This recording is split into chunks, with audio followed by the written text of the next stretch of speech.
오늘은 사생팬에 관한 이야기입니다.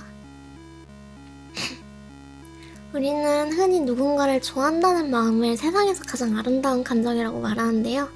하지만 그 마음이 소유욕이 되어버리면 그것은 더 이상 사랑이 아니라 추정이 되고 폭력이 됩니다. 연예인들에게 팬은 가장 고마운 존재이지만 어쩌면 동시에 가장 두려운 존재라고 합니다. 내가 어디에서 누구와 밥을 먹는지, 지금 어떤 옷을 입고 있는지, 심지어 내가 잠든 사이 내 방의 공기가 어떤지까지 나도 모르는 나의 모든 것을 기록하고 수집하는 사람들이 있다고 합니다. 오늘 우리가 이야기할 주제는 사생입니다. 그들은 말합니다. 너무 사랑해서 그랬다고.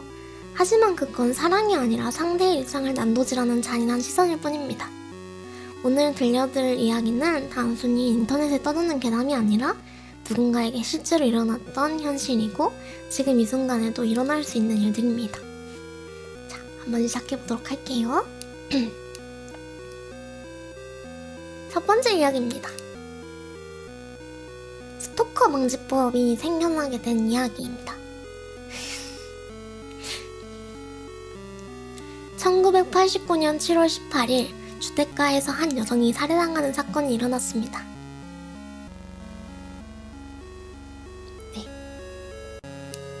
사건의 피해자는 레베카 셰퍼. 그녀는 당시 방영하던 마이 시스터 샘이라는 드라마의 주연을 맡아 많은 사람들에게 사랑받던 여배우였습니다. 그런 그녀는 사건 당일 대부 파트 3의 대본 전달을 기다리고 있었다고 합니다. 초인종 소리에 문을 열고 나갔을 때 그녀의 앞에는 모르는 남성이 서 있었다고 합니다. 팬임을 짐작한 레베카는 그와 약간의 대화를 나눈 뒤 다시 문을 닫고 들어갔다고 합니다. 그리고 1시간 후 다시금 초인종이 울립니다. 별 생각 없이 문을 열었을 때 그녀의 앞에는 조금 전 대화했던 그 남자가 총을 든 채 서 있었다고 합니다. 그리고 그녀는 총을 맞고 사망하게 됩니다. 당시 그녀의 나이는 21살. 젊고 유망한 배우는 짧은 생을 마감하게 됩니다. 사건의 가해자는 로버트 바르도. 그는 어린 시절 가정학대를 당했으며 위탁가정에 보내지는 등 힘든 어린 시절을 보냈다고 전해집니다. 가족력으로 인한 정신질환이 있었으며 치료를 위해 수차례 병원을 방문하지만 차도는 없었다고 합니다. 그는 무언가 하나에 빠지면 극도로 집착한 성향이 있었습니다. 처음으로 그가 집착했던 대상은 레베카가 아닌 사만다였습니다. 그녀는 서기장에게 편지를 쓴 일로 국제적인 관심을 받고 있었습니다. 그러나 그녀는 1985년 새로운 서기장이었던 고르바초프 취임 이후 불의의 비행기 사고로 숨졌습니다. 이 일로 인해 로버트의 관심은 당시 인기를 끌고 있던 여배우 레베카에게로 옮겨지게 된 것입니다. 그러나 그의 관심은 점차 뒤틀리기 시작했습니다. 레베카는 상류사회를 촬영하며 배드신을 씻게 되었고 이를 본 로버트는 더 이상 그녀는 순결하지 않으며 할리우드에 창렬하며 분노했습니다.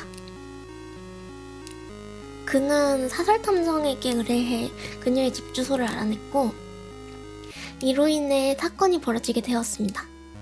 탐정은 자신이 차량관리국을 통해 합법적으로 그녀의 정보를 얻어낸 것이라 말했으며 이 사건 이후 미국에는 스토킹 방지법이 생기게 되었습니다.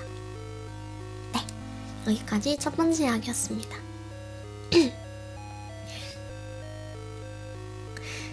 그러면 이어서 바로 두 번째 이야기를 한번 시작해보도록 할게요. 두 번째 이야기는 양리준에 대한 이야기입니다. 유덕화의 팬이었는데요. 이 양리준에 대한 이야기는 제법 유명하기 때문에 한번 들어봤을 수도 있어요. 양리준이 15살이던 1992년 그녀는 부모의 이혼을 겪고 힘들어하고 있었습니다. 이때 그녀에게 미안을 준 것은 유덕화였다고 합니다. 그녀의 아버지인 양친지는 그녀가 힘들어하는 것이 자신의 이혼 때문이라는 미안함에 그녀의 덕질을 응원해줍니다. 1997년 유덕화가 베이징을 방문한다는 소식에 전 재산을 털어 그를 보기 위해 베이징으로 가기까지 할 정도였습니다. 하지만 그녀는 유덕화의 실루엣만 겨우 볼 수 있었습니다. 이 일 이후 양춘지는 사채빚도 쓰고 집과 땅, 퇴직금까지 털어 중국과 홍콩으로 가며 유덕화를 보기 위해 노력했습니다. 유덕화를 너무 만나고 싶었던 그녀는 신장을 팔아서라도 자신을 유덕화에게 보내달라고 합니다. 결국 그녀의 아버지는 신장을 팔게 됩니다. 그리고 그 다음날 유서를 남긴 채 바다에서 자살합니다. 유서에서 유덕화 때문에 자신의 가족이 엄청난 고통을 겪었다며 딸의 마음을 외면한 유덕화를 공개 규탄하고 싶다고 강도 높게 비난하는 유서가 총 12장이 나왔습니다. 사건이 발생한 이후 유덕화가 빈소를 찾으면서 양리지는 그토록 보고 싶어했던 꿈속의 스타를 만나게 되었습니다. 그리고 이 일 이후에도 자신은 유덕화를 보기 위해 계속 홍콩에 남겠다는 이야기를 하며 사람들에게 충격을 안겨주는 사건이 되었습니다. 그러나 지금은 과거의 자신에 대해 반성을 하고 있으며 어머님을 모시고 잘 살겠다는 이야기를 하고 있습니다.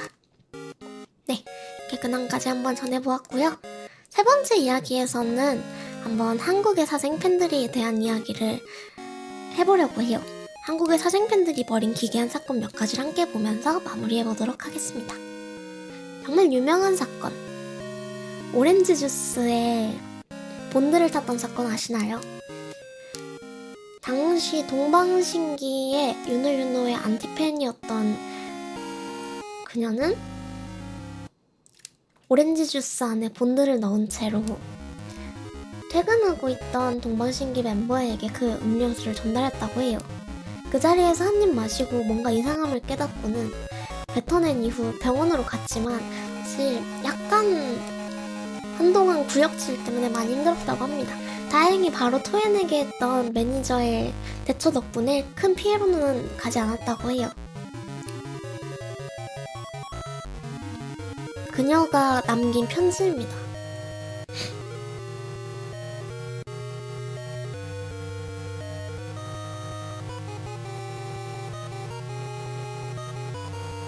그렇습니다. 동방신기가 유독 당시에 사생팬들에 대한 피해가 심했다고 해요.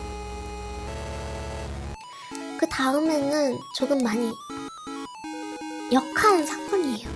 좀 이건 기괴하다 싶은 정도 사건만 들고 오다 보니까 좀 이런 사건을 가져오게 됐는데, 네. 생리혈로 쓴 혈서입니다. 2PM 갤러리에 글이 올라오는데요. 생리혈서를 올렸습니다.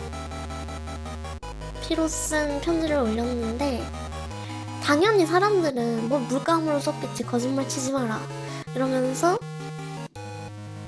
비난의 댓글을 달았습니다. 하지만 그녀는 이후에 자신의 생리혈로 물들어있는 팬티를 인증하면서 진짜 자신의 생리혈로 이런 편지를 썼음을 밝혔습니다. 이 사건은 당시에 코미디 프로그램 갤러리 코겔이라는 곳에서도 화제가 되었고, 어떻게 우리보다 더 병신같은 짓을 할 수가 있지? 라면서 다양한 글카스를 남기는 원인이 되었다고도 해요. 네, 이런 사건도 있었고 비슷한 류의 혈서 사건이 또 있었는데요. 이번에는 정말 자신의 손목을 그어 그 피로 쓴 혈서입니다. 이건 원더걸스의 팬이었던 소녀가 자신의 손목을 그어 그 피로 원더걸스에 대한 그림을 적은 편지를 보내는 일이었는데요. 이렇게 사건들, 혈서를 작성한 사건들이 여러 차례 일어나면서 사생에 대한 시선도 확실히 커지게 되었고 어느 정도 나아지게 되는 계기가 되었지 않았나 싶습니다. 그리고 많은 연예인들이 겪었던 문제, 이게 정말 마지막인데요. 사생택시라는 게 있다고 해요. 이제 아이돌들의 스케줄을 쫓아다녀주기도 하고 아이돌이 탄 차와 사고를 내서 아이돌과 대화할 기회를 만들어주는 등의 일들을 해주는 택시라고 합니다. 이런 택시에 하루 종일 쫓아다녀지던 아이돌이 고소를 하기도 했다고 하고요. 이런 식으로 어린이들의 욕심을 가지고 어른까지도 말리는 게 아니라 오히려 보채면서 이렇게 해보자라는 방법을 주는 것까지 참 기괴한 일이었던 것 같습니다. 장사를 해버렸죠. 팬심을 가지고. 사실 이 범죄인데요. 이렇게 해서 한국의 사생팬들이 벌인 기괴한 사건 몇 가지였고요. 이렇게 해서 오늘의 뭔가 무서운 이야기는 마무리해보도록 하겠습니다. 네, 여기까지.